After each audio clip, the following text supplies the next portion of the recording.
Assalamualaikum warahmatullahi wabarakatuh.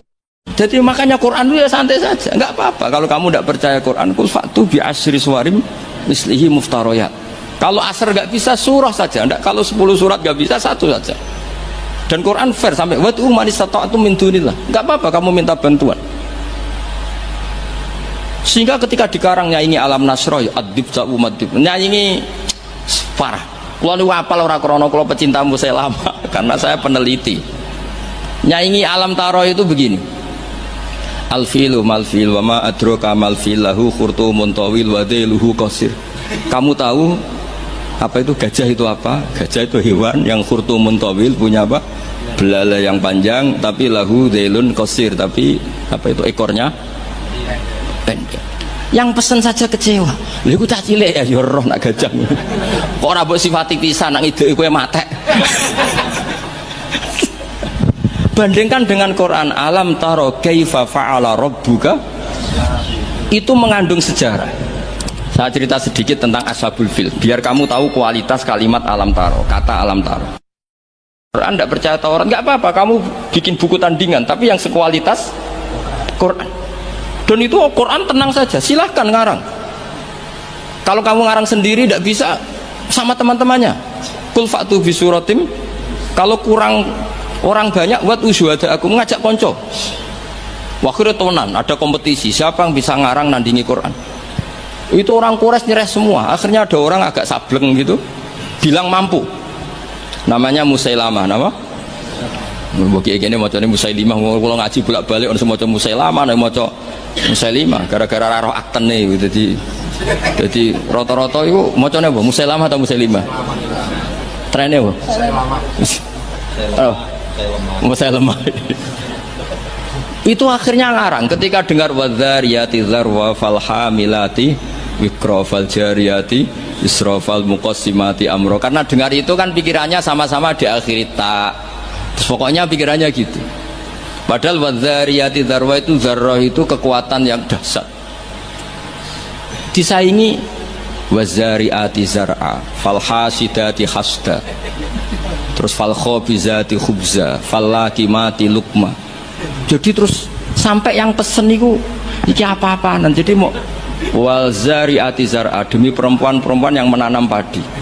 Mau nek bar ditanam ya wal hasidati hasda, demi perempuan-perempuan yang memanen. Bar dipanen wal khobizati khubza, kemudian jadi roti. Terus fallakimati kemudian diuntal. Sampai sing pesen ku protes. Iki apa-apaan. Layakul hadza ila majnun. Sampai sing pesennya kecewa, sing order kecewa. Wah yo ora kasil nek gumuk nyanyi Quran yo ora kasil. Iku apa-apaan niku wong perapatan nak iso kira-kira.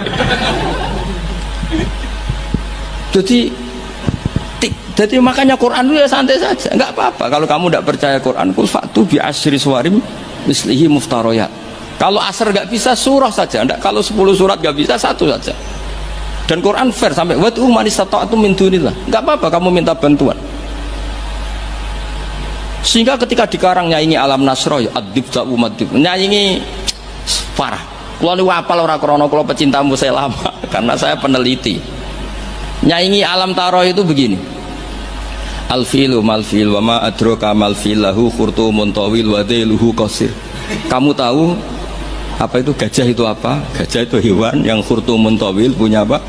Belalai yang panjang, tapi lahu dhailun qasir, tapi apa itu ekornya pendek. Yang pesen saja kecewa. Lha iku cah cilik ya roh nak gajah. Kok ora mbok sifati pisan nang ide kowe matek. Bandingkan dengan Quran, alam taro kaifa fa'ala rabbuka, itu mengandung sejarah. Saya cerita sedikit tentang ashabul fil biar kamu tahu kualitas kalimat alam taro, kata alam taro. Abraha itu ahli ekonomi. Ketika ada kafilah besar-besaran datang ke haji, ditanya itu mau kemana? Mereka haji ke Ka'bah. Dia pikirannya berarti Ka'bah itu aset ekonomi karena bisa mendatangkan wisatawan. Mulane kena anggap Ka'bah iku aset ya rontok-rontok. Rengokno nggih. Akhirnya dekne gawe saingan Ka'bah. Tengene Kules teng Son'a lah. Singkat cerita Ka'bah tandingan iki digawe min zahabin wa fiddatin wa rukhamin, pokoknya dari batu-batu mulia Karena untuk menandingi Ka'bah sing terima watu ireng kotak. Sono wong Quraisy gak terima diisingi. Jadi kadang mau ngawur ya penting. Diisingi mergo Baitullah sing suci disaingi Ka'bah abal-abal. Jadi sekunane kuno wong apik dibajak, barang apik napa? Dibajak. Ngene kan nek dadi wong top dibajak ya kudu rada rido sithik-sithik pancene wis ngono. Sunahe ngono, sekunane kuno. Wareng diisingi gak terima terus dia bersumpah akan merobohkan. Niki terakhir pun sama rasa khawatir. Niki kan pun jam 10. Niki tesih wonten waktu 10 menit. Setelah itu terus minta fil terbesar dikirimi sama Raja Najasyi. Dikirimi gajah, walhasil masuk. Ketika mau masuk di Muhassir, ada yang baca Muhassar. Itu Abra ini fil ini nggak mau masuk. Ketika diarahkan ke Ka'bah itu barokah itu jerum. Kalau dialihkan dari Ka'bah dia lari. Singkat cerita dia mengumumkan bahwa dia datang tidak untuk perang tapi untuk apa? Merobohkan apa? Ka'bah. Tapi mulai dulu di mana-mana invasi itu pasti harus dapat uang, dapat jarahan. Nah yang dijarah itu diantaranya untanya Abdul Muttalib. Ini rungokno. Engko terus ketok kualitas alam ta'ara dibanding alfilu malfil wa ma'adroka malfil. Ketika sudah dijarah terus si Abraham orangnya baik, sosialnya baik, tapi kafir, tapi sosialnya bagus. Dia tanya, man sayyidu hadal wadi, orang tertua di sini siapa? Abdul Muttalib. Sayyiduna Abdul Muttalib. Makanya lagi-lagi Nabi itu harus turunannya orang-orang baik. Muhammad bin Abdullah bin Muttalib itu selain orang baik itu sudah orang tokoh. Nah, ontanya Abdul Muttalib jumlahnya 100 itu diantara yang disita, yang dijadikan ghanimah oleh Abraha selain onta-onta yang lain. Setelah Abdul Muttalib datang di perkemahan siapa? Abraha. Itu wibawanya Abdul Muttalib itu menjadikan Abraha nggak berani karena Abdul Muttalib membawa Nur Muhammad Shallallahu Alaihi. Itu Abraha bilang gini, spontan ketika melihat wajahnya Abdul Muttalib, ganteng Abdul Muttalib dan wibawa. Anta sayyidu hadal wadi, na'am, anak Abdul Muttalib sayyidu hadal wadi. Saya ketua di sini, di lembah ini. Saya sebenarnya ingin kau duduk samping saya, tapi umat saya pasti tidak terima, karena ini kursi kerajaan, yang boleh duduk hanya saya. Tapi saya nggak berani duduk di atas kamu. Saking wibanya Sayyid Abdul Muttalib. Akhirnya sama-sama duduk di bawah. Sudah hormat sedemikian rupa Abraha sama Abdul Muttalib, saking wibanya Abdul Muttalib. Makanya syaratnya kiai ya kudu ana wibawane lah ben piye ngono sawangane. Karena saulqi fi qulubil ladzina kafarur ruh. Makanya Nabi ngendikan nusirtu birru'bi masirata syahrin. Saya itu punya wibawa yang radiusnya itu perjalanan 1 bulan. Ya udah boleh kiai kok ndak wibawa. Para wibawa ya jaim lah, jaga image lah setidaknya supaya kelihatan wibawa. Tapi Abraha begitu kaget ketika ditanya Abdul Muttalib, apa hubungan kamu dengan Ka'bah, dengan Baitullah? Kata Abdul Muttalib, lucu jawabannya, nggak ada hubungan apa-apa, sementing ontaku kembalikan. Kagetnya minta ampun Abraha. Loh, kamu itu sayyidu hadal wadi, semua orang itu khawatir Ka'bah saya robohkan karena itu adalah dinuhum, itu agama mereka. Kamu yang ketuanya malah tidak peduli, tapi hanya peduli dengan onta. Mulai kecewa, saya kecewa hormat kamu. Ternyata kamu orang yang sangat materialistik. Tapi apa kata Abdul Muttalib?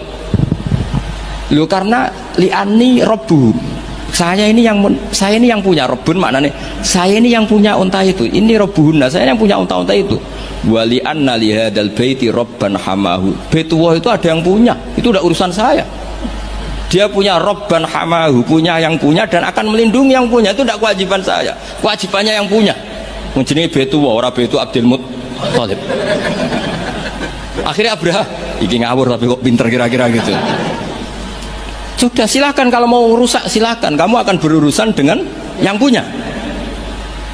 Wes, oke dari Abraha, pancen aku pengen rusak Ka'bah.